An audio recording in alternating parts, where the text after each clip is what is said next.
ऑफिसला टाळं ठोकलं. कशासाठी? तर सर्वसामान्य शेतकऱ्यांच्या भीमशिनेत पाणी यावं या भूमिकेने त्यावेळेच्या प्रशासनाला त्यांनी टाळं ठोकण्याचं काम केलेलं आहे. अशा पद्धतीचा लोकप्रतिनिधी आज आपल्याकडे असताना आणि सध्याचा 10 वर्षाचं सत्ताधारी पक्षाचे आमदार खासदार मंत्री याचं शांतच मूल्यमापन करायला लागले. दिलीपराव माने मालकांच्या कार्यकर्ते 5 वर्षात आमदारकी त्यांनी कोणासाठी उपयोग केला आणि सध्याचे लोकप्रतिनिधी आपल्या आमदारकीचा कसा उपयोग करायला लागलेत हे जनतेला कळायला लागलं. जास्त बोलणार नाही, हे राजकीय व्यासपीठ नाही आहे. नेत्यांनी सांगितलं, फक्त 2 मिनिटात आपल्या ठिकाणी मनोगत व्यक्त करायचं आहे. मालक ज्या पक्षाचे तुम्ही आमदार होता त्याच पक्षात आपल्याला जायचं आहे. तो पक्ष म्हणजे काँग्रेस पक्ष. तोच आपल्याला मान सन्मान देऊ शकेल. अजून एक 5 वर्ष पुढपुढे होईल, त्यानंतर ते कुठे जातील सांगता येणार नाही. ज्याप्रमाणे दादा ना या सोलापूर जिल्ह्यात काँग्रेस पक्ष वाढीसाठी दिलेलं योगदान अखेरच्या श्वासापर्यंत उत्तर आणि दक्षिण सोलापूर तालुक्यातील ज्येष्ठगण सर्वसामान्य नागरिक विसरणार नाही. अशा प्रकारचं एकनिष्ठ काम दादाने केलं. तोच वर्ष आपल्याला पुढे जपायचं आहे. मध्यंतरी काय घटना घडल्या, लढलो तर आम्ही समोर लढलो. छुपे रुस्तुम नाही, आमचा नेताही नाही. लढलो तर एखाद्या पक्षाचं चिन्ह घेतलं, तुमच्या समोर आम्ही खुल्लम लढलो, पराभव मान्य केला. सोलापूर जिल्ह्यातील प्रत्येक कार्यकर्त्याला मालक जेव्हा जात होते त्यावेळेस कार्यकर्ता विचारता, मालक तुम्ही काय निर्णय घेणार? अहो, सार्वजनिक जीवनात चूक मान्य करणारा नेता आहे आपला. किती वेळा तरी सांगायचं सोलापूर जिल्ह्यात की माझ्या आमदारकी शहरातून लढलं, चूक झालं, असं मान्य करणारा नेता तरी ह्या जिल्ह्यात आहे का? चुकीवर पांघरून घालून एखादं काय तर सत्तेधारी पक्षाचं पद घ्यायचं मिरवायचं असा आपला नेता नाही. त्याच नेत्याच्या पायवाटेवर चालणारा मालक हा कार्यकर्ता आहे.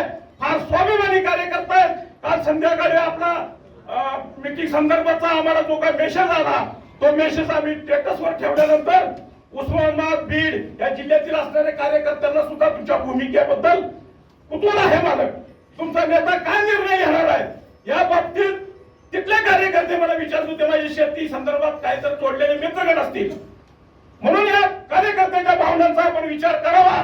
मध्यंतरी आमच्या गावची यात्रा होती. यात्रेला आपल्या इच्छुक उमेदवार प्रणिता शिंदे त्या ठिकाणी आल्या होत्या. पाठीमागची आमची युथ काँग्रेसचा पदाधिकारी मी गंगाधर असल्यामुळे ओळख होती. त्यांनी विचारलं तुमचा निर्णय काय आहे? त्यांना आम्ही स्पष्टपणे सांगितलं, दिलीपराव माने मालक जो निर्णय घेतील त्यांच्या बरोबर आम्ही राहणार आहोत. तर आमचं काम प्रामाणिक आहे. जो नेता आपलं काम करेल, जो नेता निष्ठेने आपल्या कार्यकर्त्याला स्वाभिमान शिकवेल, अशाच नेत्याच्या अखेरच्या श्वासापर्यंत आपण त्यांच्या बरोबर राहायची, अशा प्रकारची भूमिका आज आमची आहे.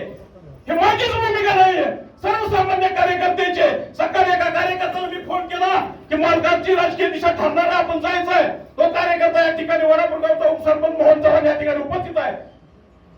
मग मालकाचा निर्णय काय आहे? मी म्हणलं मालकाचा निर्णय आपण काँग्रेस पक्षात जायलाच लावू, अशा प्रकारची भूमिका त्या ठिकाणी मानून म्हटल्यानंतर मोहन चव्हाण स्वतःची 4 व्हीलर गाडी काढून आमच्या सगळ्या कार्यकर्त्याला या ठिकाणी घेऊन आले. तो काय फार मोठा कॉन्ट्रॅक्टर नाही, परंतु काँग्रेस आणि विचारसरणी, विकास आणि चाललेलं राजकारण यावर विचार करणारे कार्यकर्ते लोक तळागाळात आहेत. जास्त बोलणार नाही. अनेक कार्यकर्त्याला आपण या ठिकाणी वेळ देणार आहोत. जी काय मालक तुमची दिशा ठरवणार आहात त्या दिशेला लोकांची ती आम्हाला आशा आहे आणि तुम्हीच या दक्षिण सोलापूर तालुक्याचं आशा स्थान आहे. एवढं बोलून मी थांबतो आणि परत एकदा सांगतो, आमचे कुसूरचे चितवण माने बिरादर साहेब या दोघांनाही जर जिल्ह्यात तुम्ही तालुक्यात फिरवलं तर प्रत्येकाला सांगतील काँग्रेस पक्षालाच मतदान करा.